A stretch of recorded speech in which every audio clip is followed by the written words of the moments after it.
প্রথম দফার ভোটের একদিন আগে আজ তৃণমূলের ইস্তেহার। আবাসের টাকা, নারী ক্ষমতায়ন থেকে নিয়োগে বাড়তি নজর, মহিলা ভোট ব্যাংকের দিকে বাড়তি প্রতিশ্রুতি থাকার সম্ভাবনা। আর কি কি থাকছে সেখানে, আর কি কি প্রতিশ্রুতি থাকছে সেই দিকে আমাদের নজর রয়েছে রাজনৈতিক মহলেরও। কোন কোন বিষয় আজ এই ইস্তেহার থেকে উঠে আসতে পারে তৃণমূলের, আমরা জানবো। শ্রেয়সী গঙ্গোপাধ্যায় আমাদের প্রতিনিধি রয়েছেন আমাদের সঙ্গে টেলিফোন লাইনে। শ্রেয়সী, তৃণমূলের ইস্তেহার প্রকাশ আজ, কোন কোন বিষয়ে মূলত এই ইস্তেহারে নজর রাখার সম্ভাবনা রয়েছে? দেখো, তোমাকে যেটা জানিয়ে রাখি, আজকে 3টের সময় মোট 6টা ভাষায় এই ইস্তেহার প্রকাশিত হতে চলেছে, তৃণমূল ভবন থেকে প্রকাশিত হবে।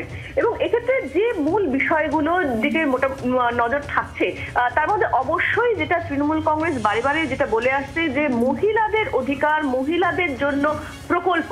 অর্থাৎ কার্যত এই রাজ্যে যখন ইস্তেহার কমিটির যখন বৈঠক হয়েছিল তৃণমূল কংগ্রেসের, সেখানেও কিন্তু কার্যত যে বিষয়টা বলা হয়েছিল যে এক্ষেত্রে মহিলাদের জন্য এই রাজ্যে রাজ্য সরকার যা যা ব্যবস্থা করেছে, জাতীয় স্তরেও সেই ব্যবস্থাকে নিয়ে যেতে হবে।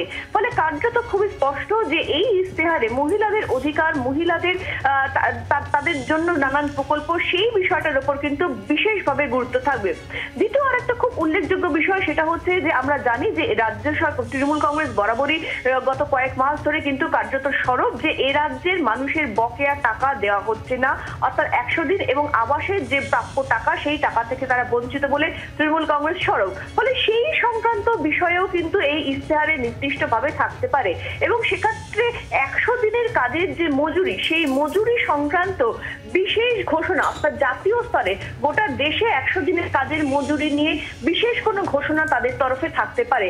ফলে এর বাইরেও কিন্তু কার্যত আমরা দেখেছিলাম যে কর্মসংস্থান ইস্যুতে বিজেপির যে ইস্তেহার, সেই ইস্তেহারের কোনো উল্লেখ নেই বলে তৃণমূল কংগ্রেস ইতিমধ্যেই সরব হয়েছে। এবং তৃণমূল কংগ্রেসের ম্যানিফেস্টো কমিটির যে আলোচনা বা যে বৈঠক হয়েছে, সেখানেও কিন্তু এই কর্মসংস্থান বিষয়টিও কিন্তু আলোচনার মধ্যে ছিল। ফলে কার্যত সেই কর্মসংস্থান নিয়ে যে বেকারত্ব, দেশে বেকারত্ব বাড়ছে বলে তৃণমূল কংগ্রেস বারে বারে সরব হয়েছে, সেই বিষয়টা নিয়েও কিন্তু এই ম্যানিফেস্টোতে নির্দিষ্টভাবে থাকতে পারে বিশেষ কিছু ঘোষণা বা বিশেষ কিছু উল্লেখ।